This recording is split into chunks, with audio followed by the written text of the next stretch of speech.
kita harus mengantisipasi juga terjadinya bencana. Jangan sampai kita menunggu bencana baru kita menangani. Lebih baik kita mencegah daripada kita merehabilitasi kan seperti itu. Kalau kejadian longsor memang struktur atau topografi Kabupaten Malang ini kan pegunungan. Ya memang kalau pegunungan berisiko terjadinya longsor itu lebih besar dibandingkan dengan daerah-daerah yang topografinya datar. Bekerja sama dengan BPBD, bekerja sama dengan Polsek setempat, dengan Koramil juga, memotong pohon bersama-sama. Selesai dalam beberapa saat terjadi laporan, kita selesaikan pada hari itu juga.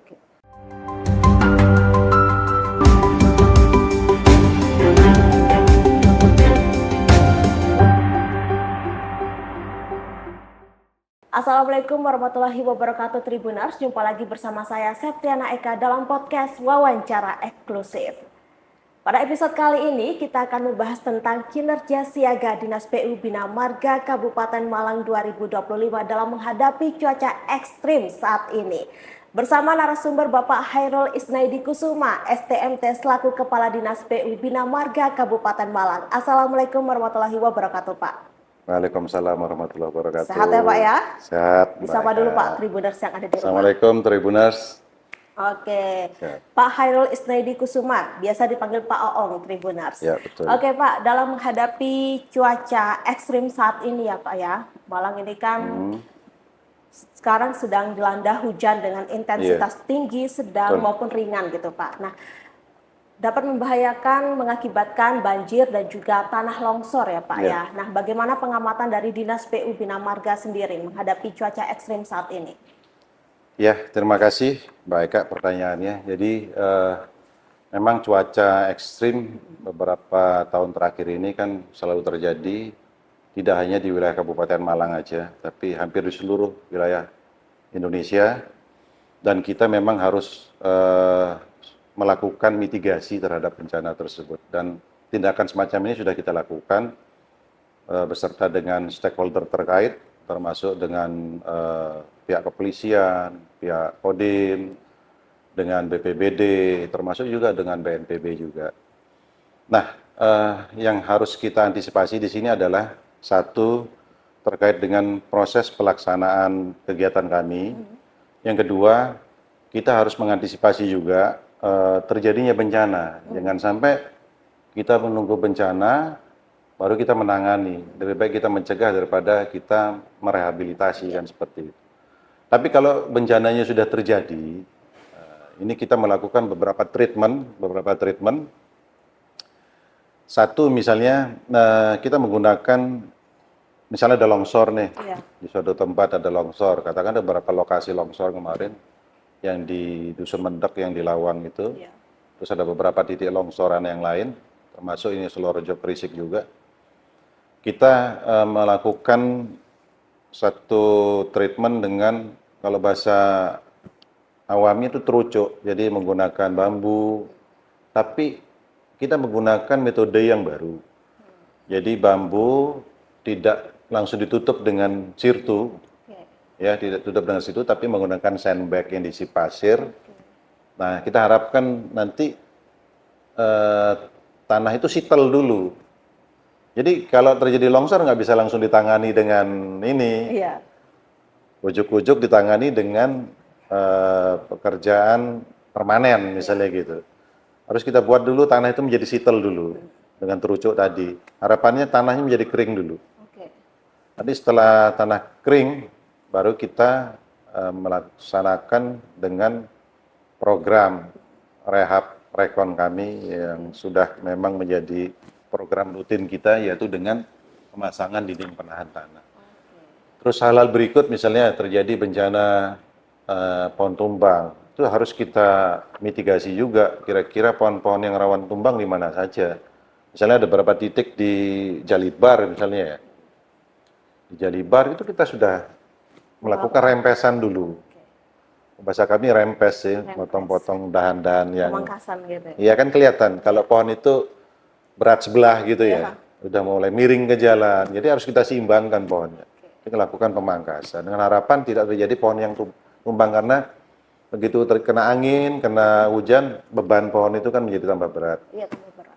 Nah, ini berfungsi untuk mencegah terjadinya kecelakaan bagi pengguna jalan, juga menjaga kenyamanan pengguna jalan. Pengguna jalan. Kira-kira itu yang bisa kita lakukan sementara itu, Nah, Mbak Eka. Oke Pak, dengan tadi yang sudah dilakukan oleh Dinas PU Bina Marga dalam mengurangi tindakan bencana di Kabupaten Malang ya Pak ya, dengan cara melakukan pemangkasan pohon seperti itu. Nah, kira-kira dalam cuaca ekstrim saat ini ya Pak ya, kira-kira ada keluhan dari masyarakat sekitar nggak Pak tentang bencana yang terjadi di Kabupaten Malang?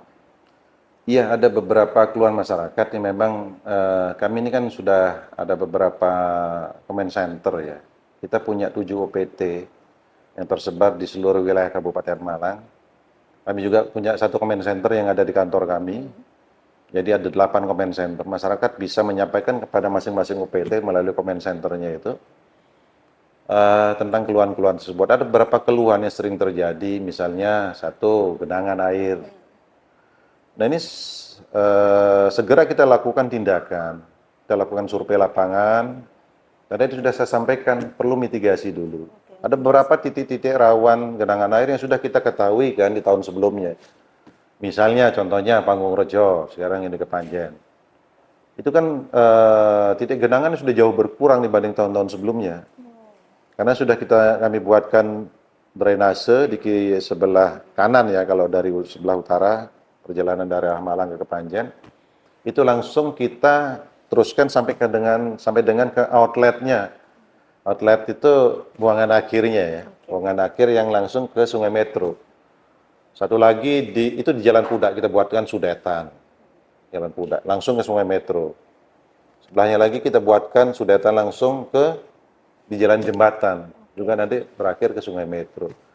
Dan alhamdulillah dengan hal-hal seperti itu genangan air menjadi lebih Menurun.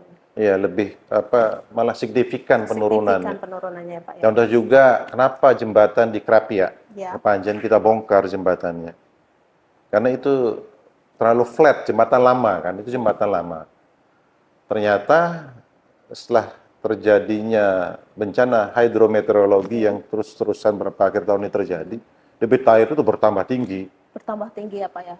Dan posisi jembatan yang terlalu flat dengan sungai, ini menyebabkan air itu naik ke atas jembatan, sehingga menyebar ke situ ke rumah penduduk. Terus yang dilakukan oleh Yang Dinas PU. Betul, yang kita lakukan sekarang Mbak Eka, kita perbaiki, kita rekonstruksi ulang jembatannya. Oh, diulang dari Iya, karena itu rekonstruksi kan awal. jembatan lama. Iya. Kita tarik abutmennya agak ke belakang, jadi abutmen itu semacam pondasi ya. Jadi pondasinya kita tarik agak ke belakang dan kita buat agak melengkung, agak tinggi. Jadi air itu kalaupun banjir melewati atau sama dengan bibir saluran irigasinya itu kan irigasi ya, baik ya. Tapi kan tidak melebihi jembatannya nantinya. Jadi hanya lewat aja di bawah jembatan. Apalagi kalau misalnya masyarakat ya, ini sekalian edukasi masyarakat lah. Kita bersama-sama harus menjaga itu. Apa yang sudah kita buat, misalnya drainase, mohon dengan sangat dipelihara bersama. Misalnya dengan tidak menutup semua saluran drainase yang ada di situ. Hanya cukup untuk jalan keluar masuk ke rumah, misalnya seperti itu. Tapi kenyataannya banyak kami temukan setelah kami buatkan drainase di pinggir jalan, itu banyak yang ditutup oleh permanen. Berarti kasusnya masih banyak masyarakat yang menutup permanen saluran drainase itu ya. Karena kan lebih nyaman kalau tertutup semua di depan rumah ya. Tapi dengan penutupan drainase itu, justru kami lebih sulit mengontrol ininya, mengontrol sedimentasinya. Belum lagi nanti sampah-sampah yang ngapunten ada, tidak semua lah. Ada beberapa mungkin masyarakat yang ya belum menyadari tentang arti pentingnya bersihan buang sampah di drainase, menyebabkan tersumbat drainase. Ini kita melakukan normalisasi lah seperti itu. Normalisasi kepada masyarakat, edukasi kepada masyarakat. Edukasi pada masyarakat. Untuk tidak menutup drainase saluran air. Dan tidak membuang sampah sembarangan. Pak Oong. Nah, kira-kira kalau misalkan cuaca ekstrim saat ini ya Pak ya, kira-kira ada kayak mobilitas masyarakat terganggu, aktivitas terganggu gitu Pak? Kalau aktivitas terganggu, mungkin masyarakat sudah memahami ya, karena memang cuaca ini kan, ya mohon maaf, cuaca ekstrim terjadi ini di mana-mana. Artinya kami sebagai pemerintah kan harus hadir di sana. Apapun keluhan masyarakat, ya mohon disampaikan kepada kami, nggak apa-apa. Kami akan hadir untuk masyarakat. Artinya misalnya keluhan masyarakat seperti tadi, oh ini rawan banjir, segera kita selesaikan. Yang terpenting adalah keluhan masyarakat terkait dengan cuaca ekstrim, ini segera tersampaikan informasinya kepada kami. Malah kami lebih cepat diberikan informasi, kami akan lebih cepat untuk melakukan tindakan-tindakan untuk melakukan rehabilitasi dan segala macam terhadap kejadian bencana itu. Kejadian bencana itu ya Pak. Yang sering kan sekarang longsor itu ya, mereka. Longsor. Nah, berbicara tentang longsor nih Pak, longsor kejadian seperti ini apakah longsor ya Pak ya mempengaruhi progres pembangunan infrastruktur jalan atau jembatan oleh Dinas PU Bina Marga? Kalau secara general nggak ada masalah untuk untuk progres pekerjaan kami nggak, karena kami menggunakan tadi metodologi ya, kita menggunakan metodologi, menggunakan juga pembagian waktu antara musim hujan, musim kemarau, dan musim penghujan kedua. Ini sudah kita bagi, mana pekerjaan yang bisa kita kerjakan pada saat musim hujan, mana pekerjaan yang harus kita kerjakan pada musim kemarau nanti. Ya, seperti misalnya jembatan dikerjakan musim kemarau, dinding penahan dikerjakan musim kemarau. Berbeda dengan yang kejadian longsor. Kalau kejadian longsor memang struktur atau topografi Kabupaten Malang ini kan pegunungan. Ya memang kalau pegunungan berisiko terjadinya longsor itu lebih besar dibandingkan dengan daerah-daerah yang topografinya datar. Oke. Bagaimana dengan banjir, Pak? Banjir ada beberapa titik yang memang berulang kali terjadi sih sebenarnya. Yang di Malang Selatan itu ada beberapa titik yang memang berulang kali terjadi. Itu rata-rata penyebabnya karena sedimentasi dari sungainya. Sedimentasi dari sungai, kayak di Rawatrate yang kemarinnya. Tahun sebelumnya banjir, saya ke sana juga dengan Pak Bupati. Tahun ini banjir lagi, kami ke sana lagi. Tapi arahan Pak Bupati, ya tetap kita mitigasi dan kita lakukan apa yang bisa kami lakukan di sana. Misalnya, kita sudah mengusulkan kepada kementerian untuk membuatkan mungkin semacam tanggul atau normalisasi sungai. Tapi berat memang kalau normalisasi sungai di situ, karena sedimentasinya sudah begitu besar. Kalau banjir-banjir di tempat yang lain, itu sebagian besar memang karena luapan air sungainya yang cukup tinggi ya. Hanya kami menyarankan kepada masyarakat, kita menjaga lingkungan secara bersama-sama. Artinya begini, sungai itu punya sempadan yang harus dilindungi. Ya harus kita lindungi bersama juga.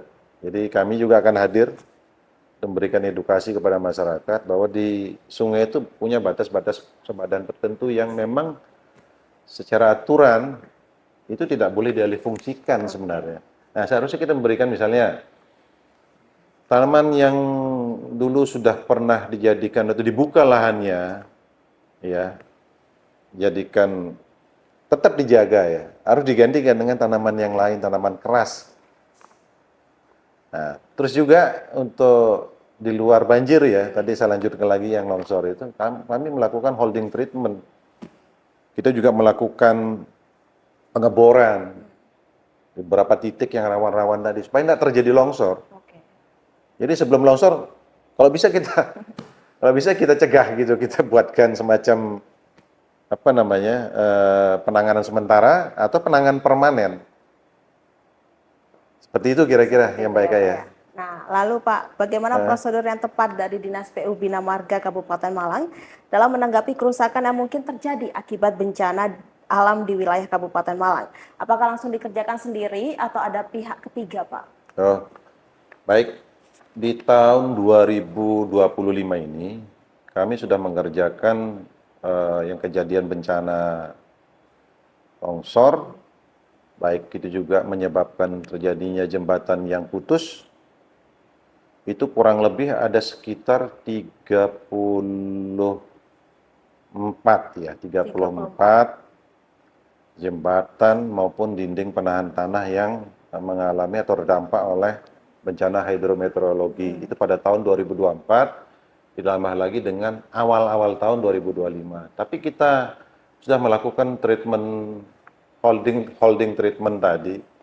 Ya, kita melakukan apa namanya semacam bioengineering lah. Bahasa teknisnya bioengineering, bahasa masyarakat mungkin lengsengan begitu. Tapi yang awalnya yang kita harus lakukan tadi ya memasang semacam terucuan bambu tadi. Itu kelihatan sederhana tapi penting karena kita sudah berkonsultasi dengan ahli di bidang geologi itu Mbak Eka. Jadi memang penting holding treatment seperti itu. Sementara dilakukan oleh kami dulu melalui UPT kami.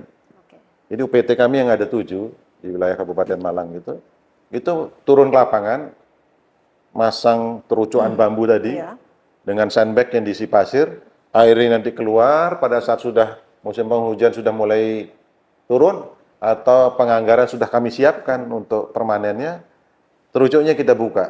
Itu tanah sudah sitel lagi, baru kita buatkan dinding penahan tanahnya. Jadi sistemnya seperti itu, tidak langsung ditangani dengan permanen. Oh, berarti membuat terucuk itu dulu ya Pak? Terucuk ya, bioengineering ya. Bioengineering. Oke, Pak, mungkin bisa diceritakan Pak salah satu contoh kejadian yang baru-baru ini terjadi di wilayah Kabupaten Malang yang melibatkan Dinas PU Bina Marga dan juga penanganannya. Ada beberapa kejadian longsor yang dilaporkan kami, tapi mungkin ada beberapa contoh aja yang kita ambil ya Mbak Eka. Misalnya kayak di Selorejo Krisik, itu sudah langsung kita tangani dengan bersama BPBD juga, bersama masyarakat juga di situ. Kami biasanya membackup BPBD dengan alat berat kami. Jadi kita sudah TikTok-annya sudah enak dengan dengan teman-teman BPBD. Jam 2 malam pun kami dikirimi WA atau ditelepon. Dan kami ya sudah harus ready, besok pagi kita kirim langsung alat berat. Hari itu pun sudah bisa open traffic. Jadi Selorejo Krisik itu satu hari sudah bisa open traffic. Kan itu traffic langsung tertutup kan, dari Blitar sudah nggak bisa masuk melalui Selorejo Krisik. Tapi kita tangani alhamdulillah satu hari sudah open traffic. Terus ada beberapa kejadian juga, misalnya di Dusun Mendek, itu kami penanganannya berbeda. Jadi setiap longsor sebelum terucuk, yang awal harus kita lakukan, kami sudah pasang terpal. Itu kerjasama dengan BPBD. BPBD menyiapkan terpal, menyiapkan sandbag. Kami eksekusi bersama BPBD di lapangan. Supaya maksudnya apa? Supaya maksudnya air itu nggak tambah gerus lagi Mbak Eka. Untuk terpal dulu. Sebelum dipasang terucuk tadi. Yang pertama dilakukan, saya lupa. Pasang terpal, dikasih barrier dengan sandbag tadi yang isi pasir itu, supaya airnya tidak mengalir, dan kita potong biasanya di atas, kita buat sudetan. Sudetan itu. Jadi airnya berasal dari mana ini? Oh, dari atas itu Pak. Kita buatkan tali air atau drainase galian tanah, kita sudet, kita buang, kita kurangi debit airnya. Oke. Berarti ada kerjasama dengan pihak terkait ya Pak? Betul. Terus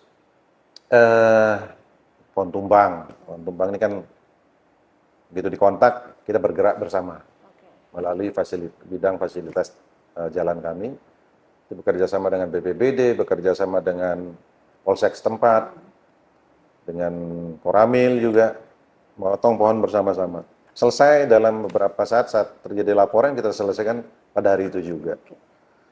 Terus satu lagi mungkin Mbak ya, kalau tadi itu kan penanganan yang sifatnya sementara, terucuk, sandbag. Ya, itu sementara. Nanti tentunya pihak ketiga yang akan menangani pada saat katakanlah di akhir tahun anggaran ada PAK tambahan anggaran, itu akan dikerjakan oleh pihak ketiga atau di tahun setelahnya.